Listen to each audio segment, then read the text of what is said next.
السلام علیکم۔ آج بدھ ہے، جولائی کی 5 تاریخ۔ پاکستان میں شام کے 7، بھارت میں 7:30، اور یہاں ہمارے اسٹوڈیوز کی گھڑیوں میں صبح کے 10 بج رہے ہیں۔ وائس آف امریکہ واشنگٹن کی اردو سروس سے میں ہوں خالد حمید، خبروں کے ایک بلیٹن کے ساتھ۔ پاکستان کے وزیر اعظم شہباز شریف نے چین پاکستان اقتصادی راہداری سی پیک منصوبوں کو تیزی کے ساتھ آگے بڑھانے کے عزم کا اظہار کیا ہے، جو ان کے بقول سابق حکومت کے دور میں سست روی کا شکار ہو گئے تھے۔ شہباز شریف نے یہ بات سی پیک کی مفاہمتی یادداشت پر دستخطوں کی ایک دہائی مکمل ہونے کے موقع پر بدھ کو اسلام آباد میں منعقدہ ایک تقریب سے خطاب کرتے ہوئے کہی۔ وزیر اعظم شہباز شریف نے الزام عائد کیا کہ سابق حکومت نے سی پیک پر ان کے بقول بے بنیاد الزامات عائد کر کے پاکستان اور چین کے تعلقات کو خراب کرنے کی کوشش کی، لیکن انہوں نے کہا کہ ان کی مخلوط حکومت نے گزشتہ سال اپریل میں اقتدار سنبھالنے کے بعد پاکستان اور چین کے تعلقات کو مزید بہتر بنانے کی کوشش کی ہے۔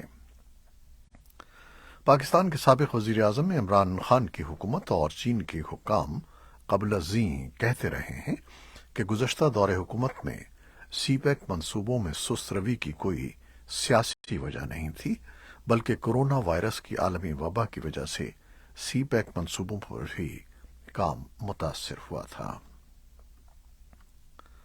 حکومت پاکستان نے آئی ایم ایف کی ہدایات کے مطابق بجلی کے نرخوں میں مزید اضافہ کرنے کا فیصلہ کیا ہے۔ تاہم معاشی ماہرین کا خیال ہے کہ معاہدے کی روشنی میں حکومت کو اس کے علاوہ بھی کئی اقدامات کرنے کی ضرورت ہوگی۔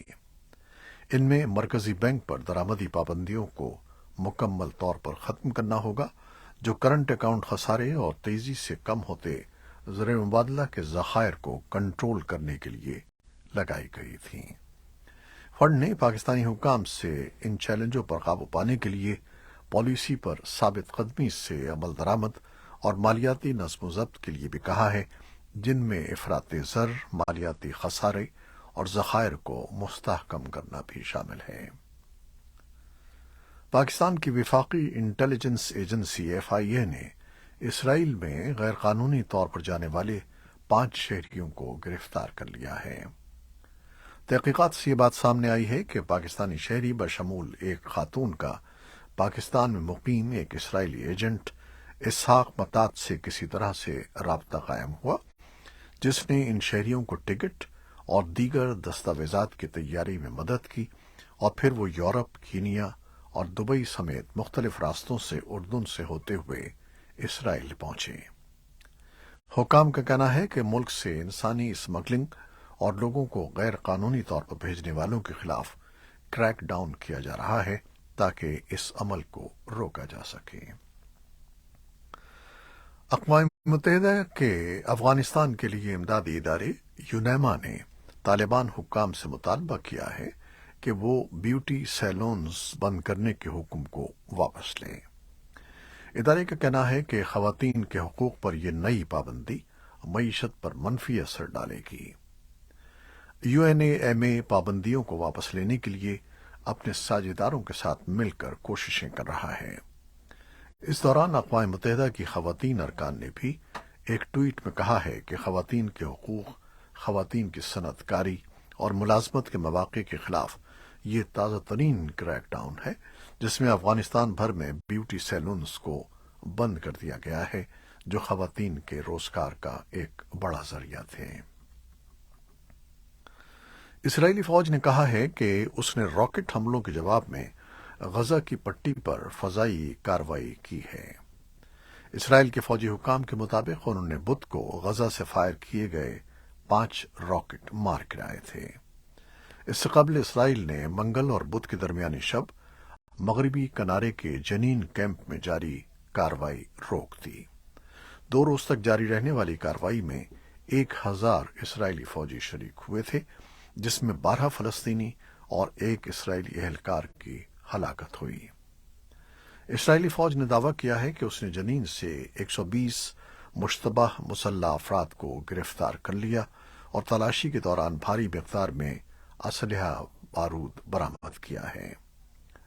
فلسطینیوں اور اسلامی ممالک کی تنظیم OIC نے جنین پر اسرائیلی کارروائی کی مذمت کی ہے۔ سعودی عرب نے ترکیہ اور مصر کے درمیان سفارتی تعلقات بحال ہونے کا خیر مقدم کیا ہے۔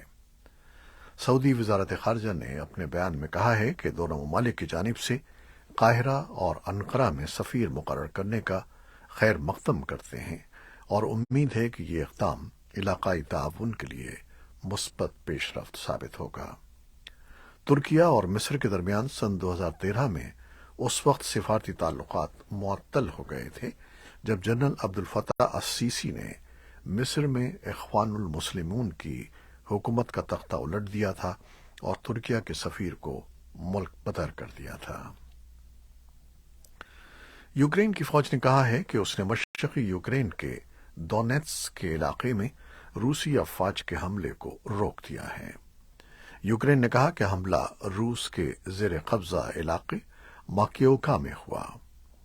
روسی حکام نے بتایا کہ یوکرین کے حملے میں ایک شہری ہلاک اور 36 دیگر زخمی ہو گئے۔ یوکرین اور روس نے ایک دوسرے پر الزام لگایا ہے کہ دوسرا فریق جنوب مشرقی یوکرین میں روس کے زیر قبضہ زاپورژیا جوہری پاور پلانٹ پر حملہ کرنے کا منصوبہ بنا رہا ہے۔ انٹرنیشنل ایٹامک انرجی ایجنسی کے ڈائریکٹر جنرل رافائل گروسی نے منگل کو ایک بیان میں کہا کہ پلانٹ کا اہم بیرونی پاور لائن سے رابطہ منقطع ہو گیا ہے، یعنی اسے ضروری جوہری حفاظت کے لیے درکار بجلی حاصل کرنے کے لیے بیک اپ پلان پر جانا پڑا ہے۔ گروسی نے ایک بیان میں کہا کہ بجلی کی تازہ ترین بندش پلانٹ میں جوہری حفاظت اور سلامتی کی غیر یقینی صورتحال کو ظاہر کرتی ہے۔ امریکہ میں یوم آزادی کی تعطیل پر ماس شوٹنگ کے 3 واقعات میں 10 افراد ہلاک اور کم از کم 38 زخمی ہو گئے ہیں۔ ماس شوٹنگ کے واقعات فلیڈیلفیا، بالٹیمور اور فورٹ ورتھ کے شہروں میں پیش آئے۔ امریکہ کے صدر جو بائیڈن نے منگل کو تعلیم سے وابستہ پروفیشنلز سے خطاب میں گن وائلنس کے واقعات کی مذمت کی اور امریکہ میں گن لاز سخت کرنے پر زور دیا۔ صدر بائیڈن کا کہنا تھا کہ کانگریس کو گن کنٹرول کرنے کے لیے فوری اقدامات کرنے چاہیے۔ انہوں نے ریپبلکن قانون سازوں پر زور دیا کہ وہ گن لاز میں اصلاحات کے لیے بات چیت کا آغاز کریں۔ واشنگٹن ڈی سی میں آج بدھ کی صبح 9 افراد کو گولی مار کر زخمی کر دیا گیا۔